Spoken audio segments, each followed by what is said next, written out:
Good morning, everyone. I'm Poppy Harlow. John Berman has a day off, and you are looking at live pictures of the president right now visiting the National Museum of African American History and Culture, a new museum that is open in Washington, D.C.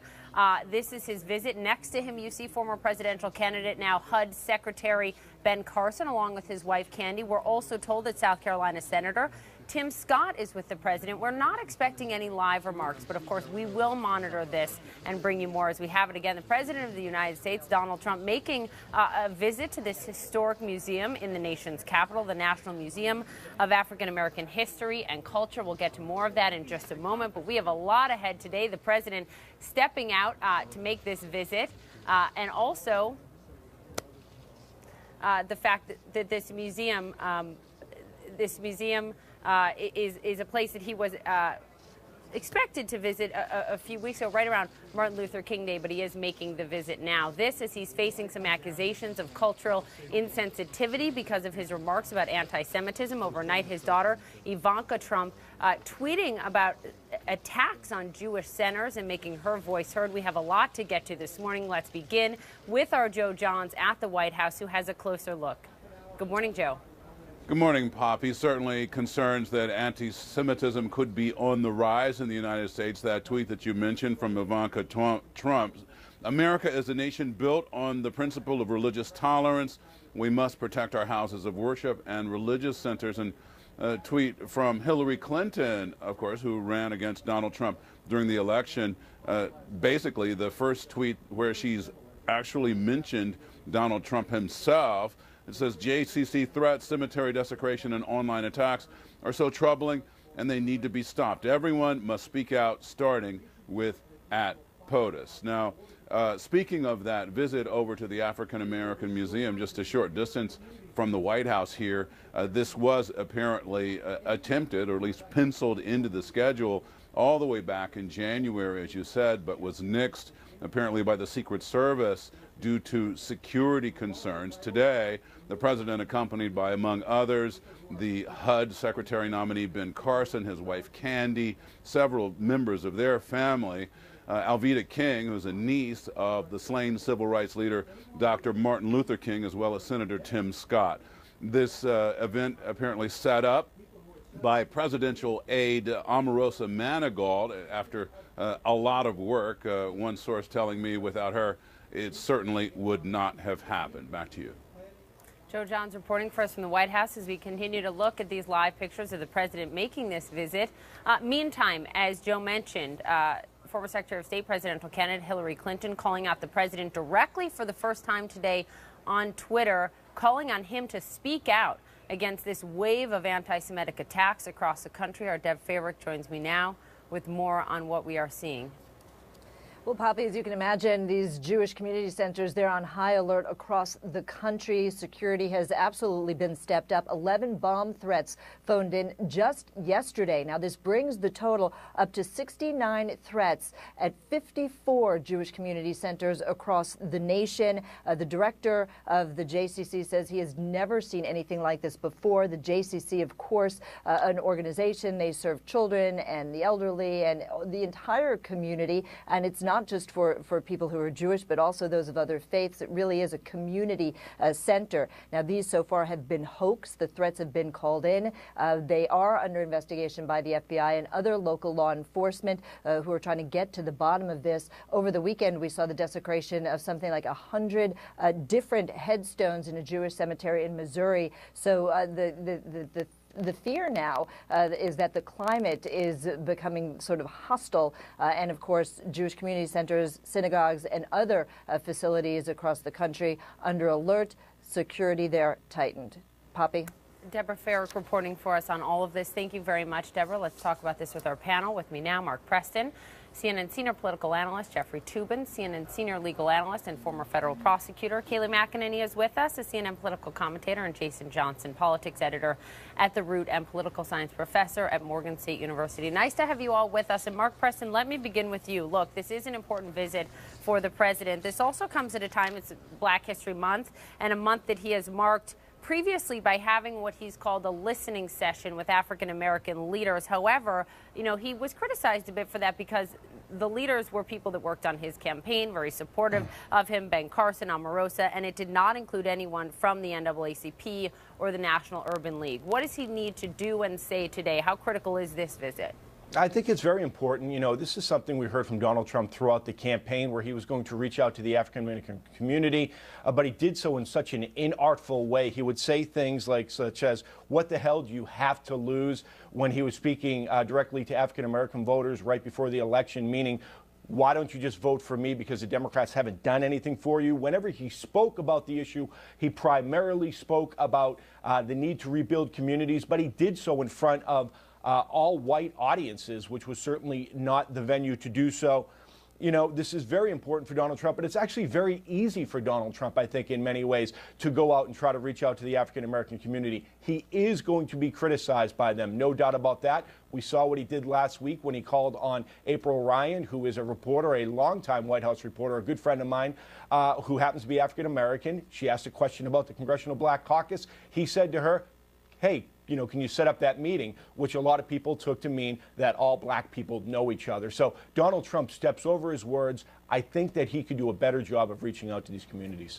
You bring up an important point about what he said on the campaign trail a lot. Let's just listen to the times that he was speaking at these big rallies, saying, "This is my message for African Americans who are underserved," he argues, by this economy. Let's play it.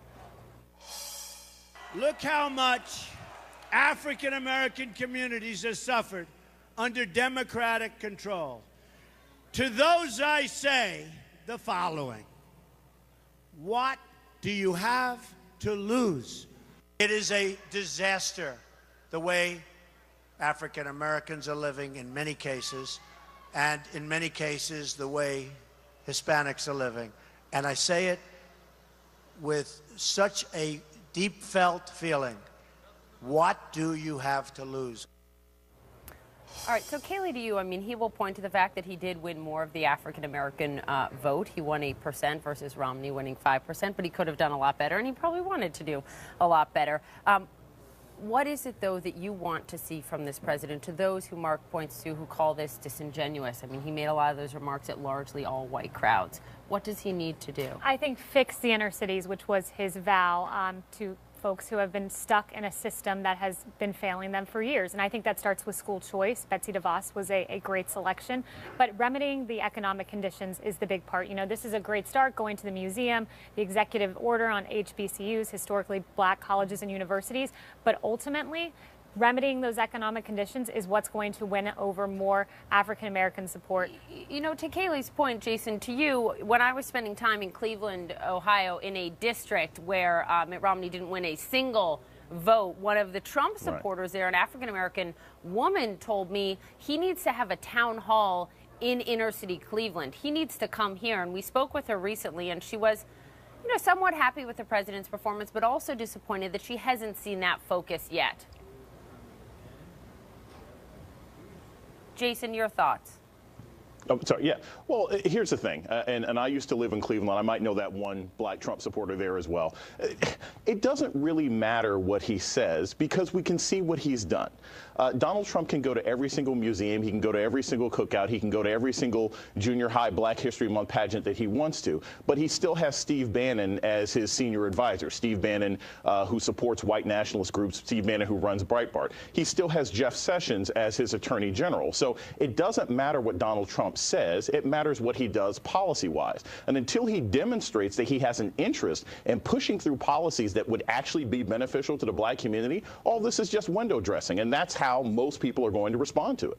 So, Jeff Toobin, to you, Jason just brings up Attorney General Jeff Sessions, who you know, running the Justice Department now, is in charge of things like investigating police departments for discrimination against minorities, for abuse of police power when it comes to minority groups. What do you think Jeff Sessions, we need to hear from him coupled with the president on this issue? I mean, this is symbolic, and you see the pictures visiting this museum, but the question is what needs to happen on policy? But he doesn't want to reach out to the African-American community. His first act as Attorney General was to say that we're going to work on protecting police, not African-Americans. You know, and, you know, the Republican Party has been united in limiting voting rights, limiting early voting, limiting absentee voting, most of which is directed at hurting Democratic and minority voters. So, that's the substance. Are you going to prosecute police who injure illegally African Americans? Are you going to limit or expand voting rights? That's the substance of what matters, and we see which direction this administration is going in. Kaylee, I take it you don't agree with that, but Jeff makes an important point. What are the steps that we've actually seen the Attorney General and the President take? Well, I don't agree with that point at all, because there are, in fact, a lot of police officers who are African American who have lost their lives on the front line defending our streets and our country. And I don't think just because Jeff Sessions wants to stand off for police officers, many who feel they have been under attack, the so-called Ferguson effect of police officers stepping back from their duties because for fear of losing their life. No, that's not a lie at all. In fact, there was just on New Day this morning the report of a police officer who lost his life. There's statistical analysis that shows that that's the case. It is a no, myth there's that's an been increase in perpetuated by the police right deaths. to justify That's absolutely protecting true. police who engage in violent behavior and don't get held accountable for it like other government employees.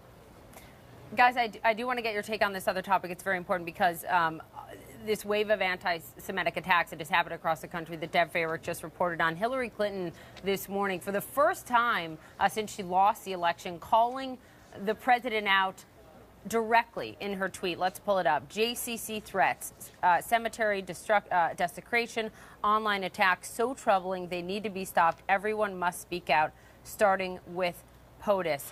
To you, Mark, Ivanka Trump overnight tweeting about this, saying America's a nation built on the principles of religious tolerance. We must protect our houses of worship and religious centers. However, the president criticized by many for the way that he addressed and answered a question about these anti-Semitic attacks last week at the press conference.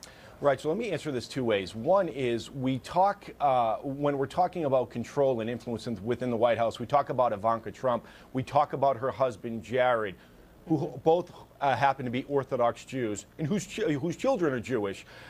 In the same vein, though, we talk about when Donald Trump doesn't come out and speak out forcefully enough about an issue such as this. We did see the White House put out a statement. It was through a spokesperson.